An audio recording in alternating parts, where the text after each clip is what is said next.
This show is brought to you by Manscaped. Use the code AFTV for 20% off your order and free shipping at manscaped.com. Hi, welcome to AFTV. I've got Dan Potts with me. You've just come back from the stadium. Let me ask you, how was it first in the stadium? How was it?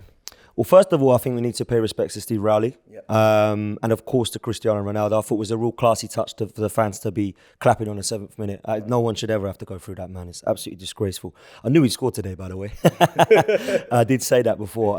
The atmosphere was buzzing, as it always is, mate. I'm not going to lie. At times, there was some nervousness around from the fans because I think we live dangerously today at some times, but I don't think you can compare the home crowd to the atmosphere the other day, because I think the kind of reaction we've seen from these 3 losses, I think we have to give the manager and players a hell of a lot of credit, but we also have to give the fans credit. I thought they were absolutely outstanding. And to be fair, Cecil, let's be honest, home and away every game, they've been so good, us fans. We really have, man. And Arsenal have never really been known for their fan base to be that vocal. You know, everyone saw a silent library at the Emirates and the Highbury library of the years. I don't think anyone can say that this season. I think it's been exceptional. It really has. So that was a great thing to see, man. And of course, we're really happy with today's result. Yeah, let me go and push on you there. You said the manager. Got to give credit to the manager and the players, and the boys say. Just on the manager today, what was your thoughts on him? Because the game was very close. From both sides. I think United had big chance to really win the game really, and we just capitalised on our chances.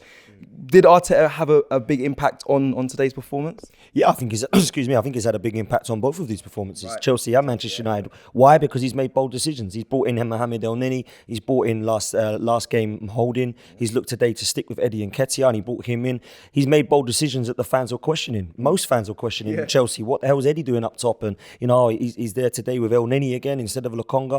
Brave decisions. Bringing in Nuno Tavares was a brave decision again, because of course it was a bit mismanagement in my opinion with what he was doing with Nuno. So of course he deserves credit, but you can't have, when you win or when you lose, you can't have it's on one person all the time. It's the players or it's just the manager. You have to kind of look at the both of them today, because those players are fighting for the shirt, and that does come from the manager. And the manager, that no doubt, is getting behind that and allowing there to be that connect with the fans and the players. So that is definitely what I've given him credit for today and for this season. I think when you look at these players that have come in, sometimes you'd expect them to be a little bit rusty, Cecil, and we haven't seen that, which has been great. I have to big up Mohamed Elneny again today, bro. Like, I didn't expect to see much of him till the end of the season. When Partey got injured, it probably makes sense now that he's the experienced head to come in, because using Lokonga as that base, I like the kid and think he's had as a bright future, but I don't really look at him or Guendouzi like I did with Guendouzi, because I could see natural talent with Guendouzi. No matter what you thought about him mentally, the guy had talent. I think he's better than Lokonga. When you bring Elneny in, I think him and also Xhaka have allowed Ødegaard to be the Ødegaard that we did see a few weeks ago. Yeah. When we saw Lokonga, it wasn't really the same in that balance in midfield. So I'm not slating the kid because he's young and he's got a long time to learn. But I think no matter whether you think they're our future or you think they're right for now with Elneny and Xhaka, they've given that experience that we're lacking from Thomas Partey's injury. And I think the pair of them today were outstanding. I mean, Xhaka and Elneny, for me, it's a kind of flip of a coin who gets man of the match, to be honest with you. Yeah, fair enough. How were the players from when you was watching, say, in the stadium? Did they seem like, they were pressing and hungry for it? Or was it quite a nervy sort of performance that you watched today? Because from when we were sitting watching it on the TV, I felt like they weren't as forward-thinking and pressing as hard as they were at Stamford Bridge on Wednesday. Yeah, I think the intensity was still there from the Stamford Bridge performance, if I'm honest. But I do think it was a lot more shaky, because I think we were living quite dangerously and we look a little bit nervy at the back. You can really tell that you're missing Tomiyasu and Tierney. I know Tomiyasu come on, and big up to him for coming on, man, because he deserved that praise that he got. But when you look at it and you think, like, we have got some players missing at the moment, I think it's key to see that the players coming in are not quite up to that standard, and that's natural, isn't it? That's going to happen, man. That's why they're backups, so they're not playing in the first team.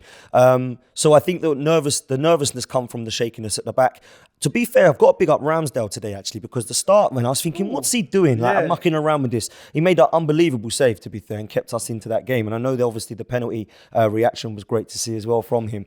But I have to big him up in that second half, because I think there was a couple of chances which he really did kind of put himself back into it. Because I was thinking, you need to sort your kicking out, mate. You've been shaky for a few weeks now. Are you losing it up there? And hopefully he's not, and he can come into it. But I do think that with Eddie Nketiah, him coming in now, Cecil, Like, I didn't want to see the guy again. I was done with him. I thought, look, you're not good enough. I'm not blaming Eddie anymore. The manager shouldn't be playing you, and he is. The last couple of games, he's been better than Lacazette. He has been. His movement's better. He's been more intense. He's been chasing it down. There's pace with Eddie Nketiah now. So as much as I don't want him and I don't want him to be there in the future or our number 9, we definitely need that striker.